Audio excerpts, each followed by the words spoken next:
Rebonjour à tous. Bienvenue pour cette deuxième conférence de la journée. Il est 10h45, 46. On essaye de respecter les horaires. C'est pas évident. J'espère que vous appréciez la journée, les sessions de networking. Désolé si vous êtes dans une super discussion. Je commence à accueillir les intervenants de cette deuxième conférence. Je vais déjà partager mon temps.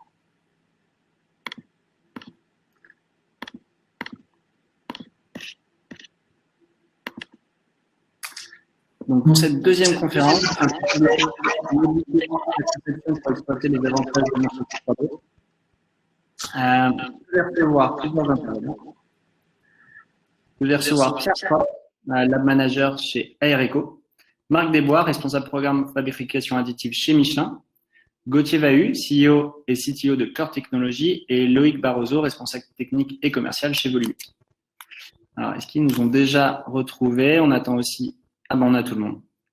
C'est parfait. Bon, déjà, merci à tous, messieurs, de nous avoir retrouvés pour cette deuxième conférence. Pierre, Loïc, bravo pour l'effort sur le fond, sur le background, j'aime beaucoup. Voilà. En quelques mots, pour introduire le sujet, donc autant la première portée sur l'open innovation, autant là on va vraiment s'intéresser sur une étape sur toute la partie amont de la fabrication additive qui ces dernières années a connu une croissance très rapide, menée notamment par une arrivée massive et je pense incalculable de fabricants d'imprimantes 3D. Et bien qu'on puisse les regrouper sur différentes familles de procédés, familles de technologies, chaque fabricant, chaque machine offre ses propres spécificités, ses propres paramètres d'impression. En contrepartie, les méthodes de conception qui existent depuis bien longtemps, mais dans ce cas-ci adaptées à la fabrication additive, n'ont pas forcément suivi le même rythme et n'ont pas suivi ce rythme des fabricants de machines. Et c'est un vrai changement de mentalité pour les designers, pour les projeteurs 3D, les ingénieurs et les concepteurs qui doivent maintenant intégrer déjà toute la mentalité, j'ai envie de dire, impression 3D, mais aussi, encore une fois, les spécificités de chaque fabricant, de chaque machine, de chaque technologie. Et donc, ça peut être une vraie difficulté. Tout ça, on le regroupe sous un concept qu'on appelle le DFAM, le Design for Additive Manufacturing, donc qui regroupe l'ensemble des méthodes de conception dédiées à l'impression 3D. C'est souvent le fruit d'une connaissance et d'une expérience poussée de chaque utilisateur. Bon, aujourd'hui, on en a deux. On a Marc et Pierre qui viendront nous en dire plus. Mais voilà, souvent, ces méthodes, c'est quelque chose qui est très personnel, que les utilisateurs vont apprendre, vont acquérir avec beaucoup d'expérience. En général, ils vont être limités par la machine, par le procédé qu'ils utilisent au jour le jour. Et pour en savoir plus donc sur ce constat que je suis en train de vous faire, je souhaitais donc recevoir déjà le témoignage de deux industriels, Marc Desbois de chez Michelin. Je vais vous laisser vous présenter dans un court moment. Pierre Cross donc de chez Aereco, Michelin, je les présente plus, hein, Marc. Vous êtes d'accord? Aereco, vous travaillez c'est les systèmes de ventilation pour la maison. Je te laisserai peut-être en dire un peu plus, Pierre, en quelques mots. Mais aussi, voilà, un fabricant de machines, Volumix, avec Loïc Barroso, et bien évidemment un éditeur de logiciels, parce qu'on va parler quand même de conception aujourd'hui, avec Gauthier Vahu de chez Core Technologies. Ce qui est intéressant, et là où je suis très content avec cette conférence, et puis je vais vous laisser la parole, messieurs. Bon, déjà, c'est qu'on couvre toute une chaîne de valeur. On couvre à la fois éditeur de logiciels, comme je le disais, fabricant de machines, mais aussi utilisateur. Mais on couvre aussi plusieurs technologies d'impression. Alors, pour Loïc, ça sera chez Volumix, ça sera le dépôt de fil. Avec Marc, chez Michelin, vous nous en direz plus, mais c'est le SLM, l'impression 3D métallique, mais aussi le SLA, il me semble. Et alors que Pierre, vous, c'est du MJF, du Multi-Jet Fusion, la technologie d'HP notamment. Donc, ça sera intéressant d'avoir vos retours sur ces différents points. Si ça vous va de vous présenter en quelques mots, très rapidement, messieurs.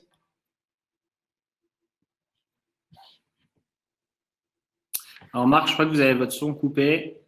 Pierre, si tu veux commencer, comme vous voulez.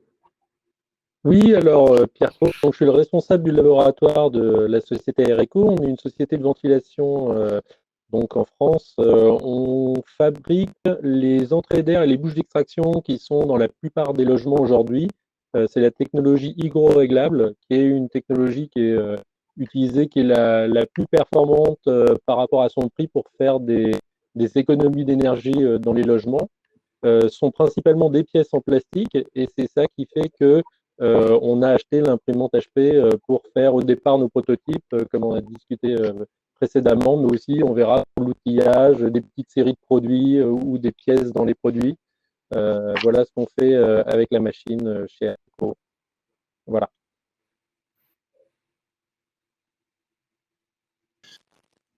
Bonjour à tous, Marc Desbois, je suis chez Michelin depuis une dizaine d'années et depuis 5 ans, je m'occupe de la fabrication additive au sens large, sur l'aspect méthode et l'aspect industriel, et on l'utilise principalement dans le domaine des moules de cuisson. Les moules de cuisson, c'est ce qui va permettre de cuire le cru, le caoutchouc cru, enfin un caoutchouc cuit, et on va utiliser ça pour tirer à la fois des bénéfices économiques, mais à la fois des bénéfices de performance du pneu. Donc aujourd'hui, ça fait 5 ans qu'on produit en marche courante et en mode très industriel des pièces en impression 3D. Loïc ou Gauthier, à vous la parole.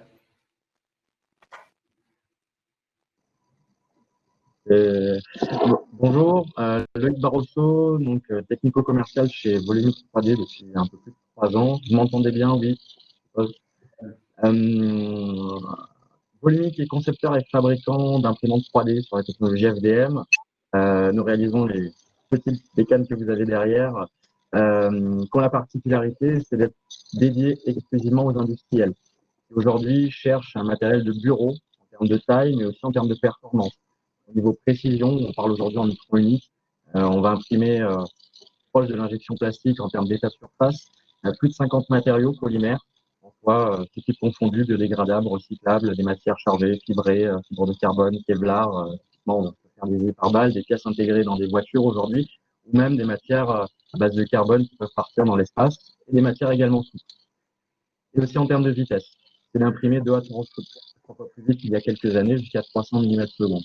Donc très simplement, c'est d'avoir une machine clé en main sur la technologie du FDM, ultra polyvalente, mais surtout qui va équiper soit un petit industriel qui souhaite débuter, ou soit après un pôle impression 3D, auquel on va avoir plusieurs séries de machines.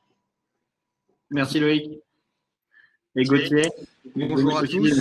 Nous présenter Core Technologies. Oui, Gauthier Vahu, donc je suis essentiellement responsable technique de Core Technologies. Nous sommes éditeurs de logiciels.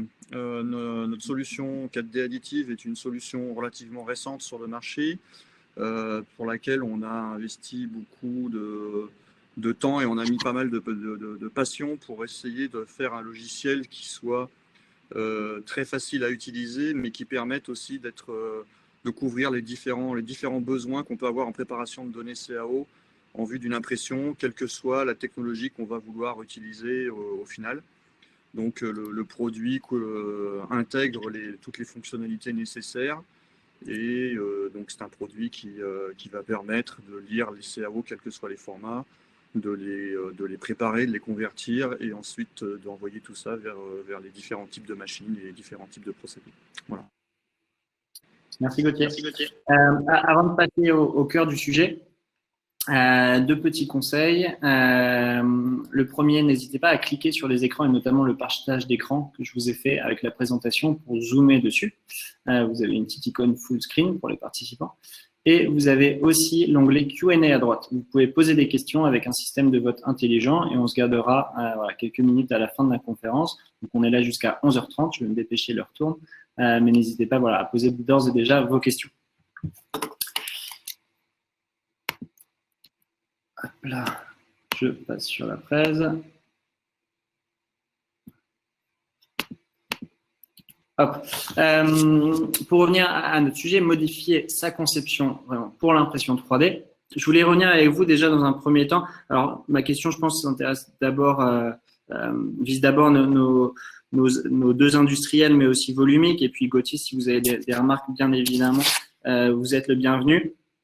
Alors, quand on cherche à concevoir ou en tout cas à modifier son modèle 3D pour l'impression 3D. Quels sont les objectifs, alors vous, dans votre travail de tous les jours quel est simplement l'objectif qu'on cherche à obtenir? Est-ce que j'en ai cité quelques-uns ici, est-ce que c'est modifier la pièce pour gagner en matière utilisée lors de l'impression? Est-ce que ça va être pour gagner en nombre d'étapes d'assemblage parce qu'on on va réussir à modéliser une seule pièce plutôt que plusieurs qui vont s'assembler ensemble? En général, vous, comment vous réfléchissez? Comment vous concevez la pièce? Quels sont les objectifs que vous avez en tête?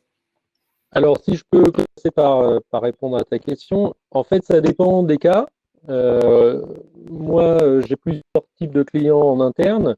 Ça peut être donc, par exemple, les gens des machines spéciales qui ont un historique usinage, on va dire.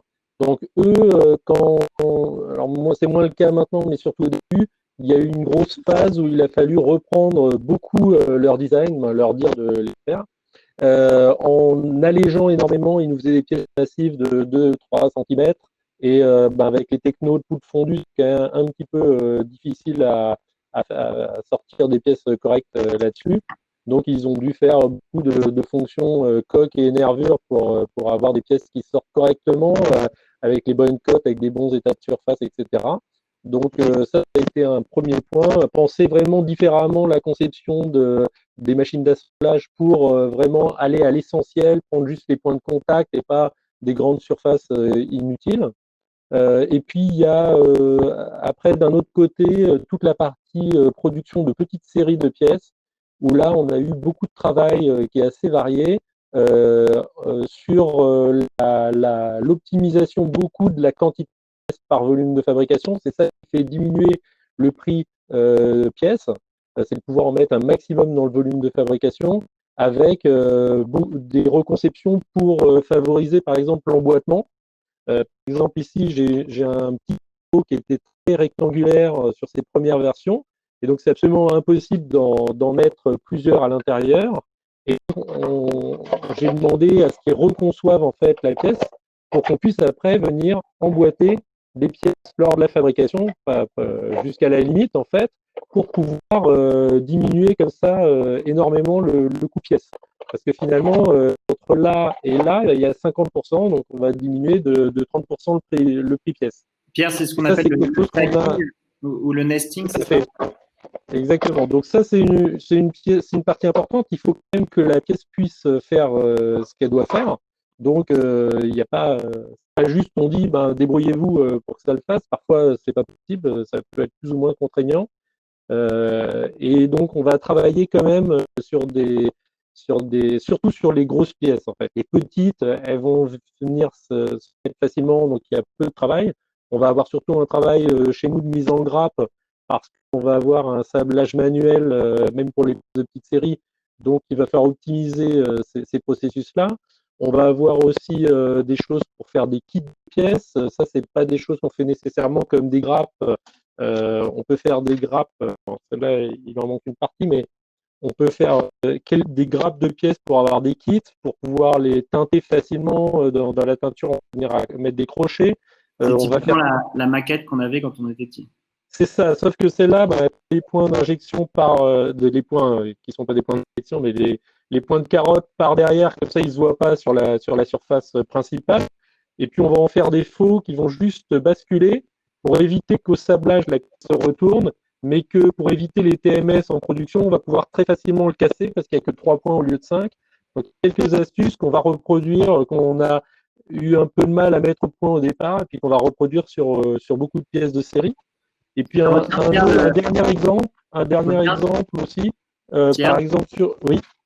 Non, je retiens le TMS. C'est vrai que c'est un objectif auquel on ne pense pas forcément. C'est aussi pour le confort de l'opérateur derrière, oui. tout simplement. Ça peut être aussi… T'inquiète pas qu'il y a quelqu'un qui va nous le rappeler chez nous que les TMS c'est important. Donc on est bien structuré pour ça. Dernier petit exemple, par exemple cette pièce-là qui est une pièce assez grande, qui coûte assez cher à fabriquer et qui là aussi, même s'ils avaient fait un petit effort d'emboîtement, était quand même assez insuffisant. Là, en coût matière, en coût pièce, on sortait à 50 € pièce. Cette pièce, ça fait vraiment très cher. Et on a décidé carrément de la désassembler chose qui se fait assez rarement en impression 3D. On essaie plutôt d'assembler pour diminuer les coûts, notamment on le fait beaucoup nous sur les machines.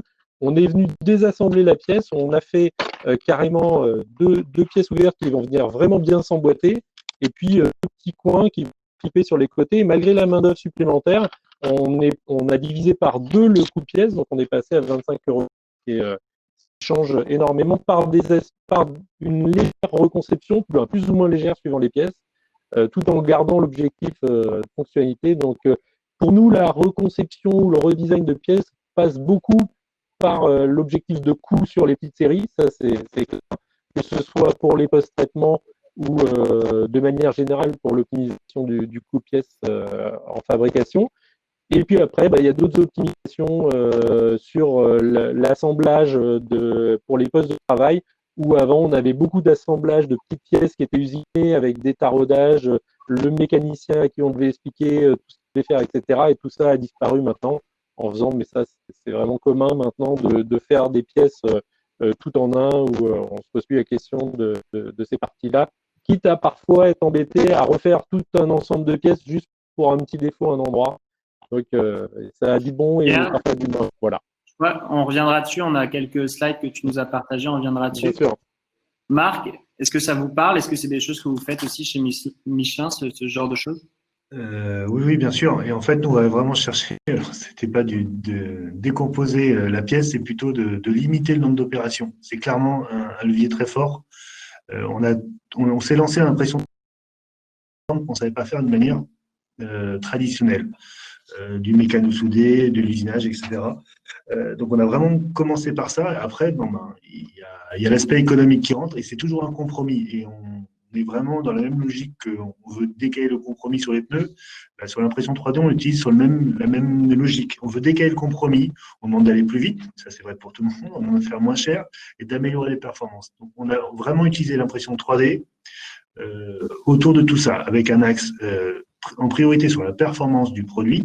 Donc, on est très exigeant en termes de forme, de précision. On va chercher, d'ailleurs, les procédés qu'on utilise sont des procédés extrêmement précis et nous permettent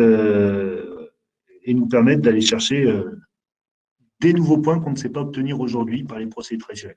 Sur une sorte de radar technico-économique, performance du produit. C'est vraiment les 3 aspects. On essaye d'agrandir ce radar. Et clairement, l'impression 3D nous permet. Là, vous avez un exemple de pièce que tu affiches, Alexandre. C'est typiquement des pièces qu'on a repris pour notre R&D. Des pièces, soit des pièces, des sous-composants machines spécifiques au métier du caoutchouc. Vous avez un exemple, par exemple, la pièce qui est en bas au milieu.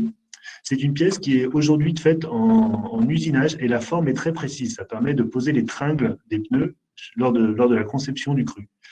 Aujourd'hui, c'est des pièces en aluminium très précises et nos ateliers avaient une difficulté, c'est que vous en avez un 360 degrés pour permettre de tenir ces tringles.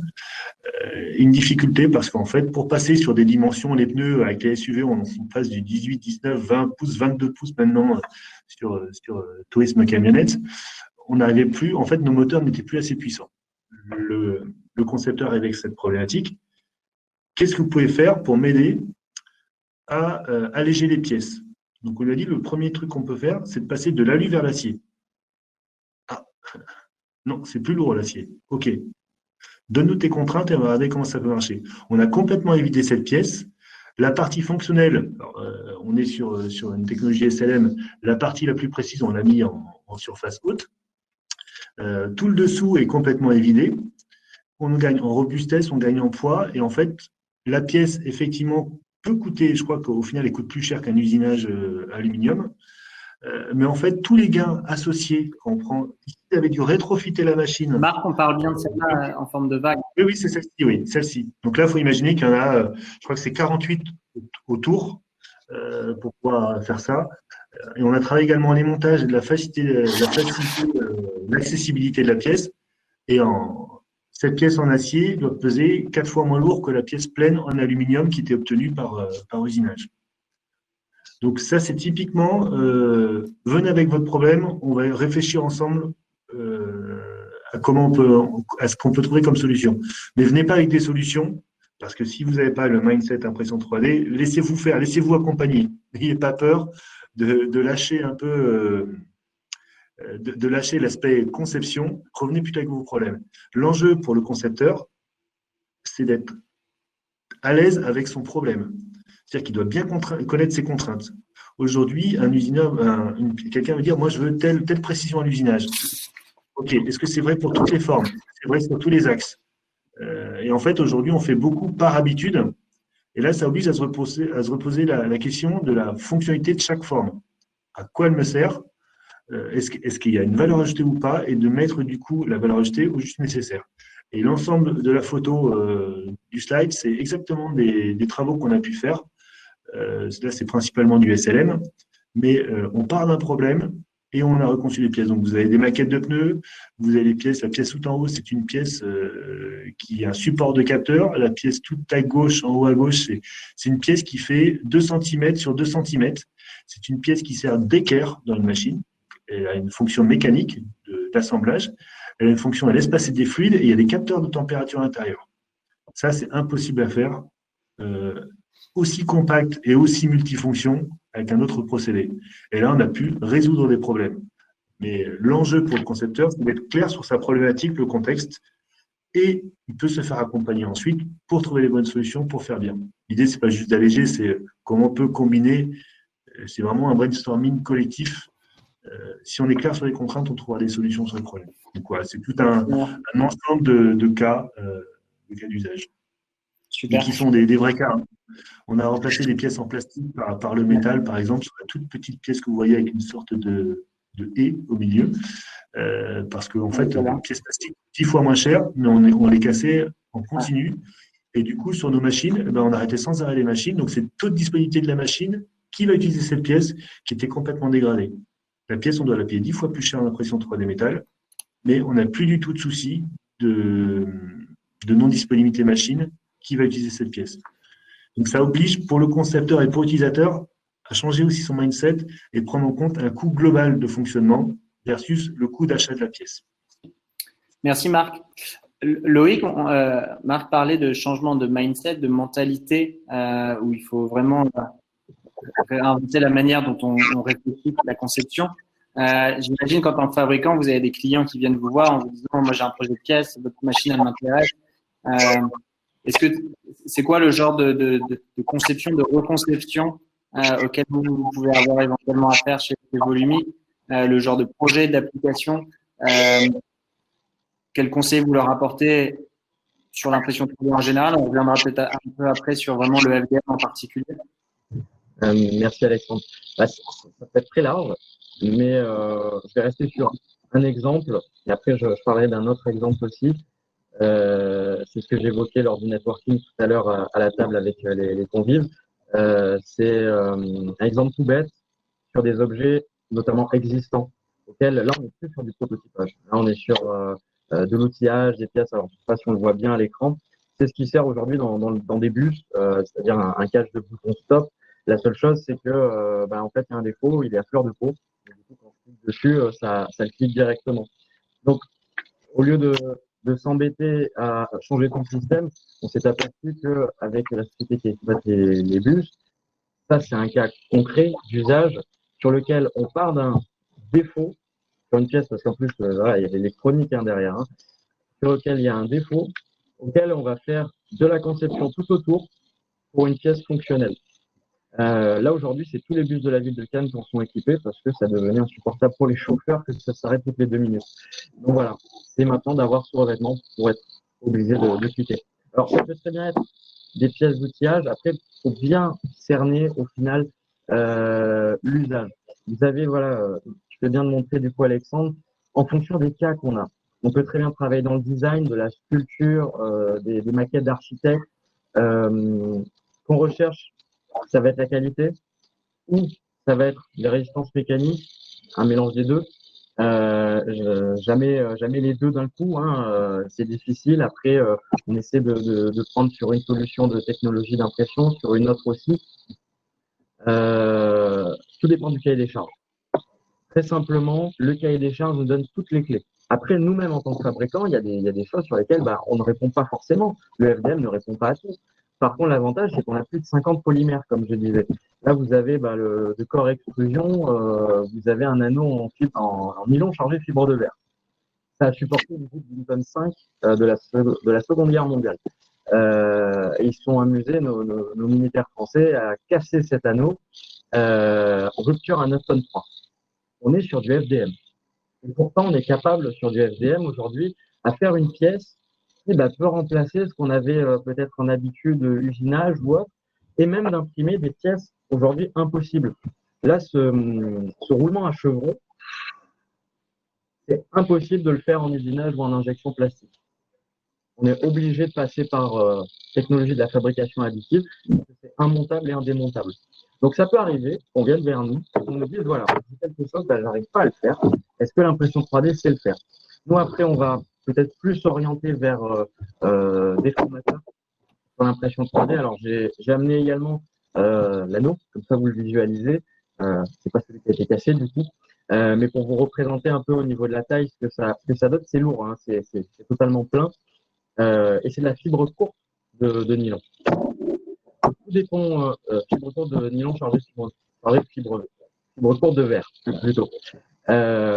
Tout dépend du cahier des charges, mais après, c'est aux clients de faire leurs propres abacs. Puisque nous, en tant que fabricants, concepteurs d'imprimantes, on va donner des clés sur l'utilisation du matériel, à quoi ça va servir. Avant ça, il y a les matériaux. Et en fonction des matériaux, eh ben, on va avoir des abacs à créer. Puisqu'on a des fiches techniques, on a des fiches de sécurité. Elles sont aujourd'hui, pour la maturité du marché, qui est quand même qui s'est densifié au fur et à mesure des années, qui est plus fort. On a des clients de grands groupes, notamment internationaux, qui aujourd'hui s'équipent dangereusement en impression 3D, font des folles impressions 3D. C'est super. Sauf qu'aujourd'hui, ce qu'ils veulent, c'est voilà, j'ai tel projet, j'ai tel cahier des charges, je veux ça, enfin, je veux faire ça. Est-ce que c'est possible? Dans quelles conditions? Et généralement, bon, on se forme parce que la technologie d'impression 3D, c'est quand même très technique. J'y reviendrai, Loïc, ce sera une de mes questions justement sur la formation. Je propose j'aimerais bien avoir l'avis de Gauthier, d'un point de vue de l'éditeur de logiciels que vous êtes. Et ma prochaine question, en fait, elle est concernée, une fois qu'on a les coûts, une fois qu'on sait à peu près ce qu'on veut faire, quelles sont les variables qu'on va pouvoir jouer. Et Gauthier, je vais vous présenter simplement un peu l'outil, parce que c'est vraiment un outil qui a été développé pour modifier un modèle, pas pour le créer de A à Z, vraiment pour le modifier, pour l'adapter pour l'impression 3D. En tout cas, c'est ma compréhension de l'outil, mais je laisse les présenter. Oui, tout à fait. Donc en fait, l'outil qu'on a développé est entièrement dédié à des pièces existantes. Il n'y a pas de possibilité de modélisation à l'intérieur. Par contre, on a les possibilités d'analyse et de modification. Donc par exemple, ce que vous voyez à l'écran, on fait une analyse où on va rechercher une zone massive sur une pièce à imprimer. Le but du jeu va être effectivement de supprimer cette zone massive en la remplaçant par, par exemple, une structure treillis et de manière le plus simple possible, puisqu'on veut fournir un outil qui puisse être utilisé par des gens qui sont plutôt à la fabrication que des purs designers. Et en fait, on a fait un outil qui, lui, est facile d'utilisation. Donc en fait, la première chose, ça va être de fournir des outils d'analyse qui vont vous permettre de détecter des problèmes, des problématiques de conception, des zones massives, des zones trop fines, des petits détails qui ne sont pas imprimables et qu'on va vouloir réusiner par la suite. Donc en fait, l'outil vous permet donc d'analyser finement votre pièce, de retrouver toutes les problématiques que vous allez devoir traiter par la suite, et ensuite vous fournit des outils de modification. Donc soit en y vidant les pièces pour créer une zone vide, recréer une zone avec des structures treillis à l'intérieur. On est aussi capable de réépaissir à certains endroits en faisant du direct modeling. Et on a aussi des applications qui sont plus des applications de surface, où on va aller appliquer une texture sur un modèle. Donc là, on peut avoir des utilisations qui sont soit purement esthétiques, hein, on veut rendre la pièce plus jolie, où on veut s'approcher d'un certain rendu esthétique, soit qui peuvent avoir des fonctionnalités des vraies fonctionnalités mécaniques, comme assurer un certain état de surface qui peut donner une bonne accroche J'en parlais tout à l'heure avec une personne qui était sur notre stand. On a un client qui fabrique des manches de couteau en plastique et en fait, de pouvoir appliquer une texture donne une bonne accroche aux manches de couteau. Et c'est quelque chose qui peut être imprimé soit en plastique, soit en métallique, enfin peu importe. De toute façon, une fois qu'on a modifié la pièce, on peut l'imprimer avec la technologie qu'on souhaite. Donc le principe pour nous, on a beaucoup d'expérience en MJF puisque en fait on possède une machine MJF et on fait nous-mêmes de la prestation en MJF.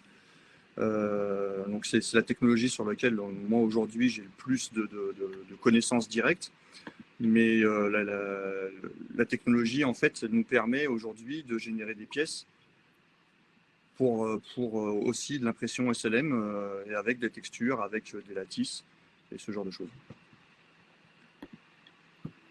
Merci Gauthier. Je vais enchaîner, notamment Marc, on voit sur les exemples de pièces que vous avez montrées, quelques pièces assez fines, notamment des maillages. Alors, je vais essayer de leur montrer. Typiquement, ce genre d'application, quelle est la complexité? Est-ce que ça demande des tests beaucoup plus longs? Est-ce que ça demande de prototyper la pièce? Surtout quand on est sur du métal, c'est quelque chose qui coûte assez cher au final à tester. Alors, je vais revenir sur la pièce. Sur les pièces, on voyait des pièces assez fines. Est-ce que c'est un travail de conception qui est totalement différent? Comment ça se passe? Effectivement, ça change un peu la règle de la conception et Gauthier l'a montré, on a des outils désormais disponibles pour aider à la simulation. C'est de la RDM mais adapté à ces nouvelles structures. Donc oui, ça change un peu les règles du métier de concepteur, ça change un peu ses outils, mais après il y a aussi le test, hein, c'est jamais 100% prototype, c'est jamais 100%, c'est un mix des deux et on arrive de casser, hein, on va chercher des fois la limite dans les faits, mais on va dire que c'est un mix des deux. Ce que j'imagine, c'est un processus, et c'est une question pour tout le monde. Hein. La conception, la reconception pour l'impression 3D, c'est un processus itératif, et à vous de confirmer la chose, dans le sens où j'imagine qu'on n'essaye pas de répondre à tous les objectifs d'un coup. On va peut-être commencer dans un premier temps à juste valider l'imprimabilité. Est-ce que la pièce s'imprime? Ensuite, le design, la forme. Peut-être ensuite, une fois qu'on est content que la pièce s'imprime, on va essayer de l'optimiser pour voir pour gagner peut-être en performance, pour gagner dans un dernier temps sur la matière, sur les temps d'impression, parce que voilà, on sait que la pièce fonctionne. Maintenant, on va essayer de gagner des microsecondes, des quelques minutes. Est-ce que ça s'applique? C'est comme ça? C'est un procédé itératif chez vous? Ou alors vous essayez vraiment de tout faire en même temps? Non, c'est vraiment tout en même temps. Alors après, les pièces fines, on en fait notre fonds de commerce depuis 5-6 ans. Donc il y a l'expérience aussi qui parle. Aujourd'hui, on fait des inserts pour les pneus. Donc les petites fentes que vous avez sur vos pneus, c'est des pièces qui font 4/10 d'épaisseur sur jusqu'à 1 ou 2 cm de haut. Donc c'est quelque chose qu'on maîtrise. Donc quand on le met dans une conception, on a aussi cette expérience. On n'a pas besoin de passer une simulation pour voir si ça tient, parce que l'interface, par exemple gomme métal, on connaît les limites et ça, on a pu l'apprendre. On l'a appris par des tests. Pierre, chez vous, comment ça se passe en général? Alors, je ne sais pas si c'est toi qui fais la conception directement, qui sont les équipes chez Aereco. Je vais reprendre les slides et notamment certaines pièces dont tu parlais. Voilà, c'est quoi par où on commence en général? Tu m'entends bien? Ouais. J'ai changé de micro parce que j'avais des soucis sur l'autre. Alors, sur ces pièces-là que je vous ai montré tout à l'heure, il y a tout un processus. Par exemple, on va partir là sur cette pièce-là d'une problématique de production. Puis, on va passer par une étape marketing pour définir des étiquettes qu'on va faire en 3D, ce qui est un truc qui ne se fait pas naturellement, qu'on n'a jamais fait avant. Après, on va passer par le bureau d'études produits qui va dessiner les premiers prototypes. Et puis après, par une phase, la méthode, qui va nous aider. C'est cette phase-là qui nous a permis de passer en grappe et de penser à toutes les étapes de post-traitement. Et donc ça, c'est un processus qui se fait donc, avec un rebouclage après en général avec le bureau d'études produits qui va, en fonction des remarques, méthode ou industrialisation, va reprendre en fait les designs pour améliorer par exemple les coûts de pièces ou les coûts de post-traitement, le coût global de ces pièces-là ou des problèmes de tenue mécanique ou d'autres problématiques qu'on peut avoir sur les pièces. Donc ce processus-là, c'est quelque chose qui commence à être bien rodé, qui a mis un peu de temps à se mettre en place. Alors c'est vrai qu'avec les contraintes qu'on a, par exemple le fait qu'on n'ait pas de sableuse automatique ou qu'on n'ait pas non plus de teinture automatique, ça nous pousse un petit peu à réfléchir on est un peu obligé de réfléchir à des conceptions qui vont optimiser ces choses-là. Maintenant, c'est vrai que c'est un standard chez nous de faire des grappes, par exemple. Donc maintenant, dès qu'il y a des petites pièces, les gars ne se posent pas de questions, ils me font directement des grappes. Donc on teste tout le processus comme ça, ce qui fait que on a on peut aller vite sur ces technos-là, mais c'est un processus qui va impliquer voilà, plusieurs services chez nous. Dès qu'on a de l'optimisation, ça va être souvent le service méthode. Même si maintenant, les bureaux d'études ont l'habitude. Voilà. Faut bien distinguer la partie conception et éventuellement reconception pour l'impression 3D de la partie préparation du fichier. Si je me trompe pas. Alors, d'accord. Alors, nous, on fait pas alors, tous les fichiers sont fournis par les bureaux d'études. Nous, on ne fait que imprimer les pièces. On va quand même avoir une expertise sur le placement des pièces parce qu'on sait que l'orientation va jouer. Par exemple, sur cette pièce-là, on va mettre les faces, la face qui doit être belle vers le bas parce qu'on sait que sur les technos poudre, on va avoir une belle surface en bas. On va vérifier que le packing density il est correct, etc. Donc on va quand même amener une expertise, même si nous on va pas dessiner. De bien comprendre la pièce, d'avoir eu un transfert de connaissances. Alors il y a aussi, par exemple, sur les pièces que tu montres, il va y avoir des cotes qui sont importantes à respecter. Et ça aussi, on sait que sur les plans XY, on va avoir des très bonnes cotes et en Z, ça risque d'être plus compliqué. Donc, à partir de ça, les grappes vont être orientées d'une certaine manière, et donc on va travailler aussi avec les bureaux d'études pour le design. C'est aussi pareil sur le coût.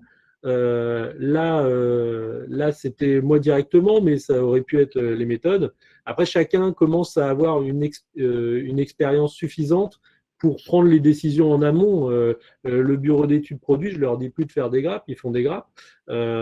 Parfois, ils en font de trop. Par exemple, là, sur ce dessin-là, ils avaient fait une grappe qui ne servait à rien parce que les pièces sont immenses. Mais voilà, après, ça dépend de comment c'est fait.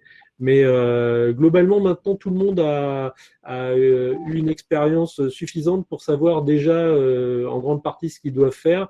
Et il n'y a que quand on a des soucis sur certaines géométries de pièces où finalement, l'imprimante ne va pas nous donner. On a eu récemment un souci sur des diamètres de trous où là, on avait une dispersion assez importante à cause des retraits matière qu'on n'a pas d'habitude sur d'autres formes.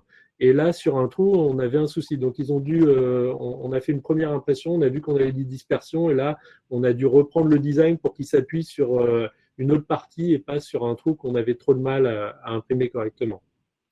Bon, merci Pierre. Il y a deux choses que je vais vous montrer. Ensuite, on passera aux questions des participants et n'hésitez pas à poser vos questions.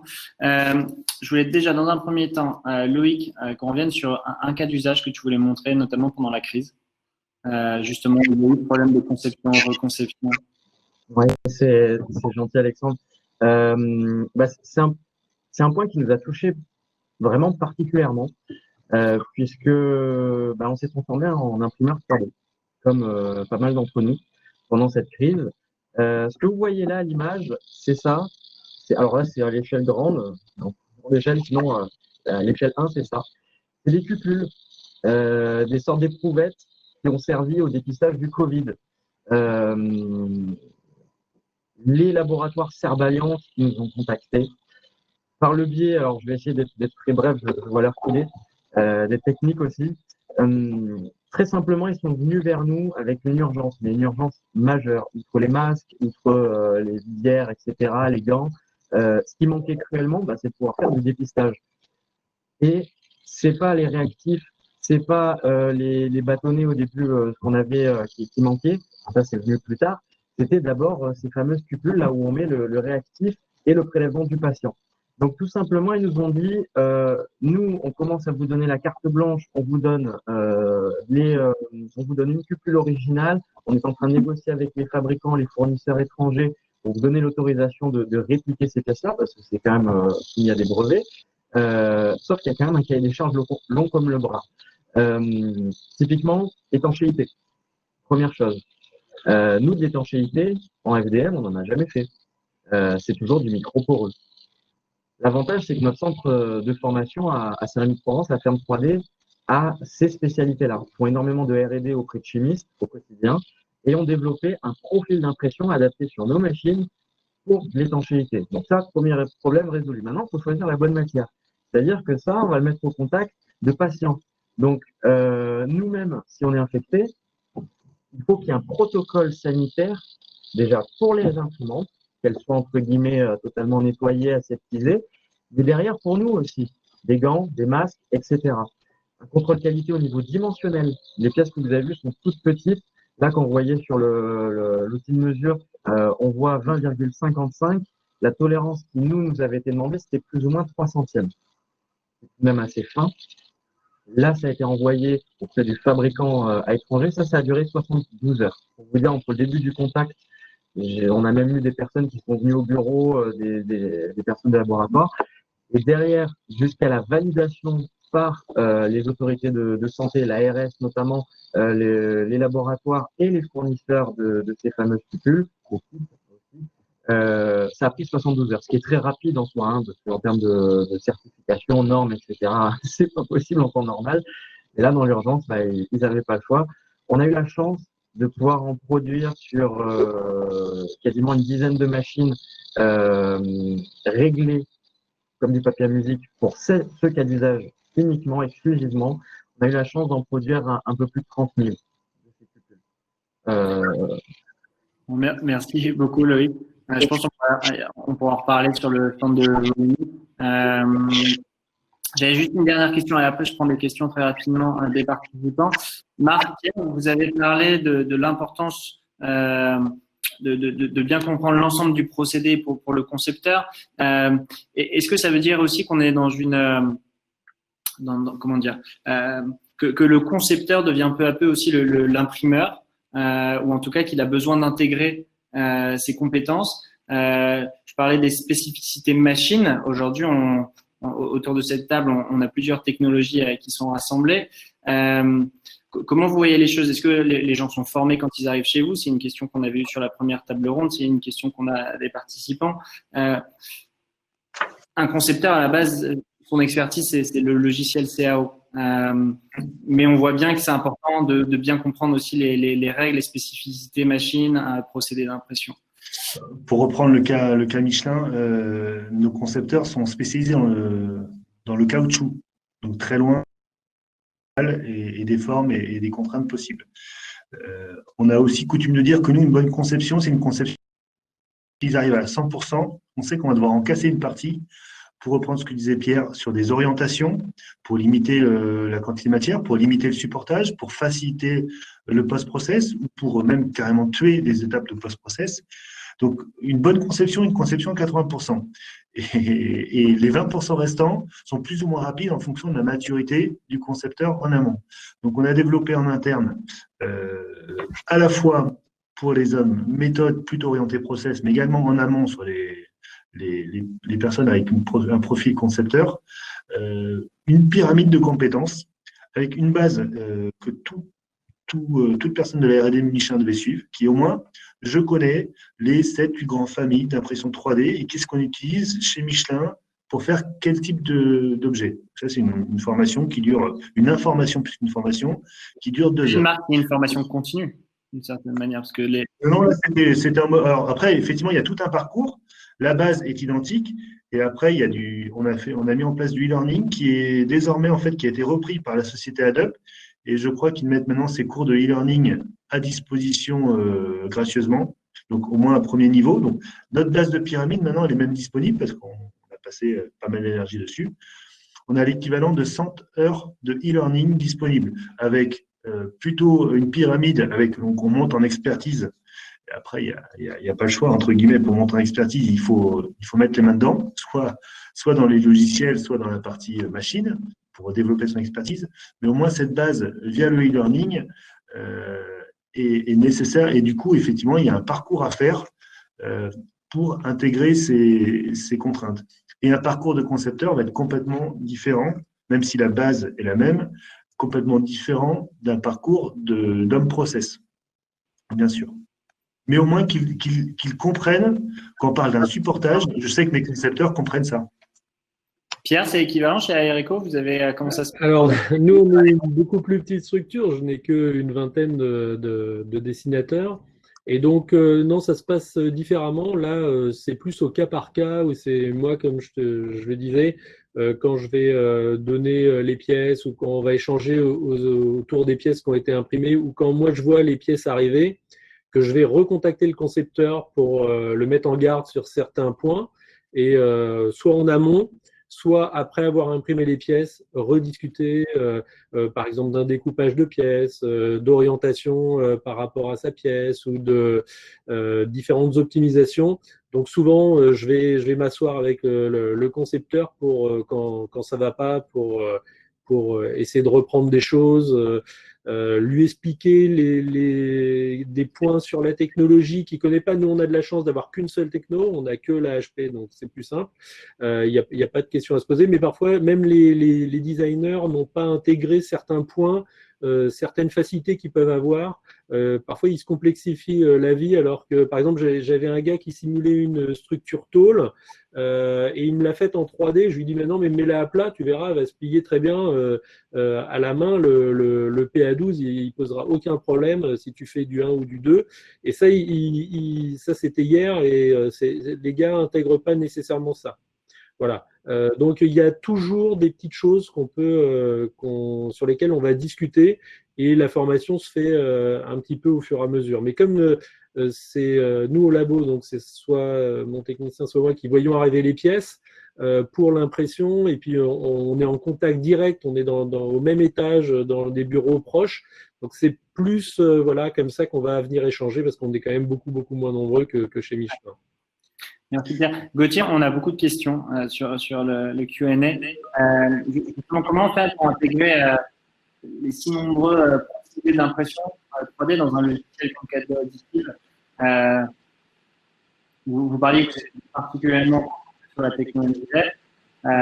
C'est possible d'utiliser votre logiciel pour plusieurs technos? Oui, alors en fait, notre logiciel, il n'est pas dédié à une techno en particulier. Il a été conçu dès le début pour pouvoir adresser toutes les technos. Après, est-ce qu'aujourd'hui, on les supporte réellement toutes? Je n'y mettrai pas ma main à couper parce que j'ai pas eu l'occasion de toutes les tester.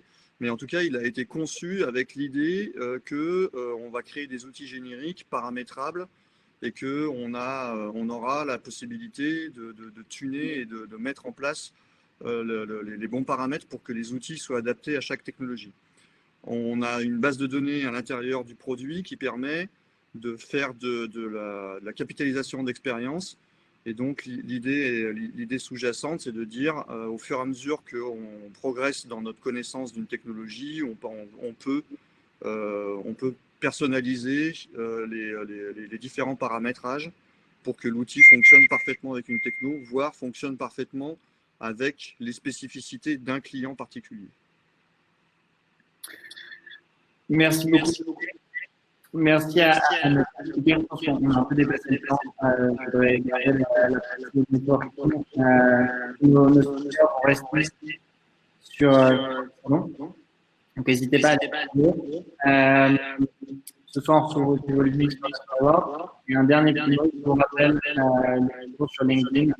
Poster votre expérience de additive et un blog à gagner. Encore une fois, merci à nos speakers. C'était court, on aurait aimé rester plus longtemps. Merci pour votre retour d'expérience, pour les tests, les cas. Merci de voir. À bientôt. Merci.